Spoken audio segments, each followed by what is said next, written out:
नमस्कार दोस्तों। Indian mains और वीमेंस हॉकी बहुत शानदार, बहुत अल्टीमेट परफॉर्मेंस दिए हैं टोक्यो ओलंपिक 2020 में। इंडियन मेंस हॉकी ने ब्रॉन्ज मेडल जीता लगभग 41 इयर्स के बाद जर्मनी को 5-4 से हरा करके। दोनों टीम सेमीफाइनल पहुंच गई थी और ऐसा फर्स्ट टाइम हुआ इंडियन हॉकी की हिस्ट्री में कि दोनों टीम वीमेंस और मेंस की एक साथ सेमीफाइनल में एंटर किए थे। बट ऐसा क्या हो गया कि जो हमारी इंडियन हॉकी है लगभग 8 टाइम गोल्ड मेडल जीता ओलंपिक में, 6 टाइम तो लगातार जीता और इस टाइम पे इंडियन हॉकी के सामने कोई भी टीम टिक नहीं पाता था। वो टीम एक टाइम पे बहुत ही खराब स्थिति में चला गया। सिचुएशन ऐसा हो गया था कि इंडियन जो हॉकी टीम है वो ओलंपिक के लिए क्वालिफाई भी नहीं कर पाई थी 2008 के बीजिंग ओलंपिक में। तो ऐसा क्या प्रॉब्लम हो गया था, ऐसी क्या दिक्कत आ गई थी, तो ये सब जानना भी बहुत इंपॉर्टेंट है। इंडियन हॉकी फेडरेशन का जो गठन हुआ था वो 1928 के आसपास हुआ था और 1928 को ओलंपिक में फर्स्ट टाइम हॉकी को इंक्लूड किया गया था। तब इंडियन हॉकी फेडरेशन ने डिसाइड किया कि हमें इस बार अपनी इंडियन टीम को वहां पे भेजना चाहिए। और उस वक्त पे इंडिया पे राज था ब्रिटिश साम्राज्य का, तो इंडियन हॉकी टीम वहां 1928 में गई और अजय रही, मतलब किसी ने उसको पराजित नहीं किया। और पराजित तो छोड़िए, किसी ने एक सिंगल गोल भी इंडियन टीम में नहीं कर पाया था। और उस वक्त टीम के कैप्टन थे जयपाल सिंह मुंडा। और इंडिया ने 1928 में फर्स्ट टाइम ओलंपिक जीता और first time Indian hockey Olympic में भी गई थी और फर्स्ट टाइम ओलंपिक में भी हॉकी को इंक्लूड किया गया था। तो वहां से इंडियन हॉकी का जर्नी स्टार्ट होता है। फिर 1932 में भी इंडियन हॉकी ने फाइनल मैच जीता और गोल्ड जीता। इवन 1932 में तो एक रिकॉर्ड भी बन गया था कि यूएसए के खिलाफ इंडिया ने टोटल 24 गोल किए थे और यूएसए ने सिर्फ एक गोल किया। 1936 की बात करें ओलंपिक की, तो उस वक्त इंडिया ने जर्मनी को हराया था। तो वो जब मैच हार गया जर्मनी, उसके बाद हिटलर बुला करके उनको बोला, उनको ऑफर दिया कि आप हमारे देश का नागरिकता ले लीजिए और हमारे सेना में आप बड़े अच्छे रैंक पे आप आ जाइए।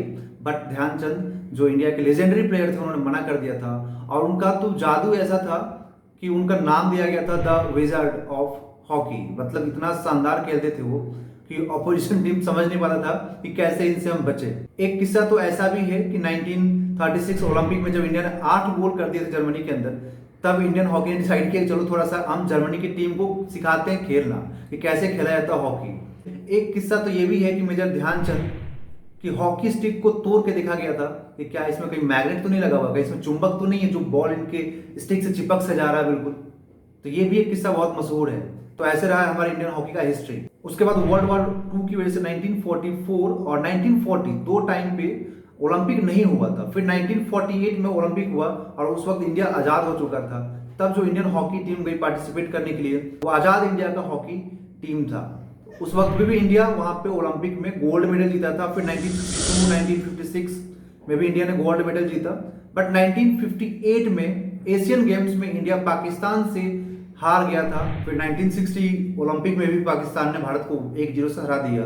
बट इंडिया के लिए ये अपमान से कम नहीं था। फिर इंडिया ने 1964 में 7th गोल्ड मेडल जीता था पाकिस्तान को ओलंपिक में हरा करके 1-0 से। उसके बाद इंडिया का खेल का लेवल बहुत गिरते गया। उसका रीजन था पॉलिटिक्स, और पॉलिटिक्स आने की वजह से जो टैलेंटेड प्लेयर थे उनको बाहर रखा जाता था और जो जिनके अंदर टैलेंट नहीं था, जिनको अच्छे से खेलने नहीं आता था, उनको टीम में जगह दी जाती थी क्योंकि उनकी सिफारिश अच्छी होती थी। फिर 1976 में एस्ट्रो टर्फ पिच का इंट्रोडक्शन हुआ।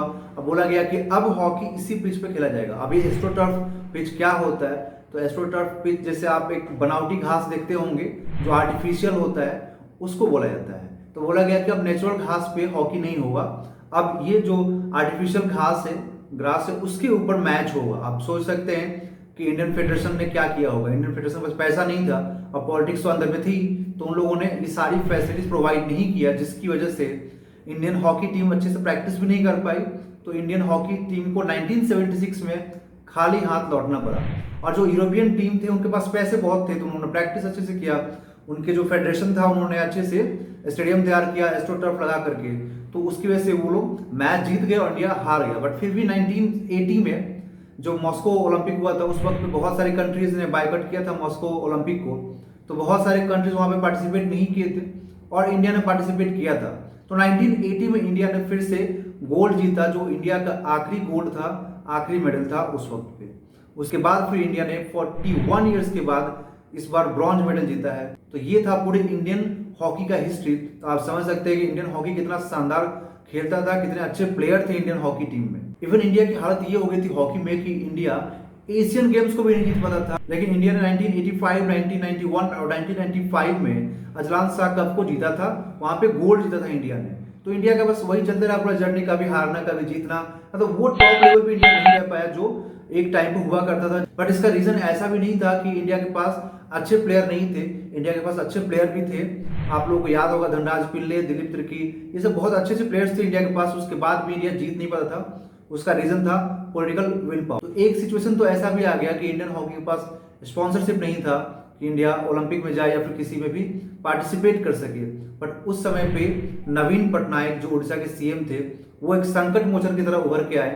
और ऑब्वियस ये बात है कि वो एक हॉकी प्लेयर भी रहे हैं, अपने स्कूल टाइम पे गोलकीपर रहे हैं। उनका जो हॉकी का प्रेम था वो वहां पे जाग गया था और उन्होंने इंडियन हॉकी टीम को, चाहे वो मेंस हो या वुमेन्स हो, दोनों को काफी सपोर्ट किया। और उसके पीछे का रीजन एक और भी है, जो दिलीप तिर्की जो इंडियन हॉकी प्लेयर थे, वो बीजेडी जो बीजू जनता दल पार्टी है उसके नेता भी हैं। तो उन्होंने भी नवीन पटनायक से बात किया कि हमें इंडियन हॉकी को सपोर्ट करना चाहिए।